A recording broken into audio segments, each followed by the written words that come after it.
Hello and welcome to another edition of Fake News with me, Nicholas de Santo, the funniest right-wing comedian in the United Kingdom.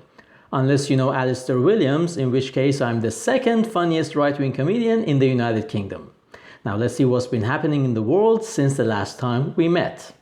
A secret military intelligence report leaked to the Mail on Sunday revealed that 4 out of 10 illegal immigrants who enter Britain via the English Channel are Albanians, and 10 out of 10 are cheating liars. In other words, 4 out of 10 are from a European country and member of NATO where there is no war. The other 6 are also from countries where there is no war, because Turkey blackmails Europe to keep Syrians inside its borders. So no Syrians. These so-called refugees come from Iran, where there is no war, or Pakistan, where there is no war, or Afghanistan, where there is also no war, because the Taliban won, remember? But they say they escaped from war and that they left their women and children in the war. So you come from war, right? Oh yes, it's terrible, man. The Taliban are terrible, especially to women and children. So where are your women and children? Oh, I left them there. I was so scared and desperate that I left my wife and children behind. Now, do you awfully mind if I, a healthy young man, stay here and claim benefits while you send some of your soldiers to fight instead of me for another 20 years? Sure, no problem. We are the British government, so we are idiots and traitors. Anything else? Oh yeah, a charger for my iPhone, please. I'm desperate, man, desperate. A report by PEN America says more than 1,000 books about race, racism, and LGBTQ individuals and other issues have been banned in the US schools over the past 9 months. Also, an investigation by The Times revealed that 10 British universities have eliminated books from their curricula or placed more than 1,000 trigger warnings to protect students from challenging content. It's all part of a plan to ruin the takeover of the world for the Chinese. You know, China is all poised to celebrate becoming the world #1 superpower, but then they realize they just took over from a bunch of pussies and crybabies, so it will put a damper on their party and sense of achievement. As the erasure of European and white identity, art and history continues, in London, Shakespeare's Globe Theatre announced they will stage a new version of Joan of Arc where the classic French heroine is non-binary. Historians first discovered that Joan of Arc was transgender when it emerged that instead of fighting the English troops face to face, she wrote passive-aggressive letters to their employers, pressing for them to be fired. Another step towards inclusivity. Barbie manufacturer Mattel has released a new Barbie doll wearing a hearing aid and Ken with a skin disease. Mattel says it is committed to making a wide range of Barbies so more kids can identify. Their next release, a white Barbie from a poor family who was abused by Muslim gangs, and Ken, the cowardly English policeman who did nothing about it because he didn't want to come off as racist. And time for the irony of the week, a new segment. War is peace, freedom is slavery, and obesity is natural. In Spain, the Ministry of Equality, yes, that's right, it really exists, ran a campaign with a poster in which women of different body types, mostly fat, are enjoying the beach, with the slogan, "The beach is ours too." Sadly, so far 3 of those women have claimed that the Ministry of Equality has stolen and edited their pictures without their permission. In other words, according to the Spanish government, everybody is beach body ready, except the bodies which they used in their campaign for beach body readiness.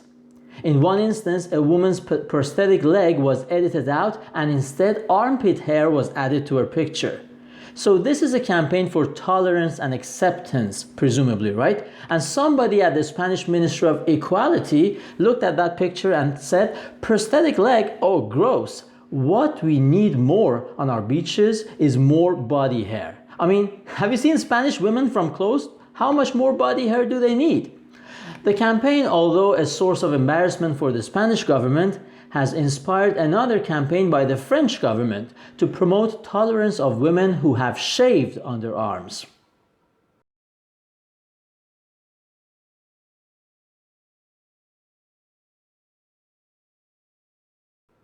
The irony of the week was brought to you by His Spanish Majesty King Felipe's Minister of Equality and by Crazy Feminism.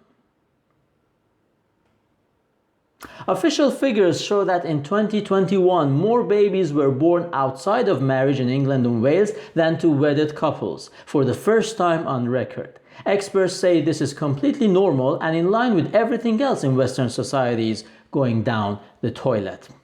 Some of those babies born to unwedded mothers, by the way, are born in toilets. And I don't mean Birmingham. So many layers of joke in there, right? Are you sure you don't want to subscribe? Please press the button right now. Did you? Grazie. Still talking about babies, the least popular baby names of the year have been revealed according to baby product company Bella Baby. Kristen, Lorraine and Susan are among girl names falling out of favor. Also, Amber is out of the top 100 in the wake of Amber Heard's bitter court battle against Johnny Depp. Among boy names, Bill, Chad and Stuart have lost attraction. And for the 20th year in a row, the least popular baby boy name in the English language, Gaylord.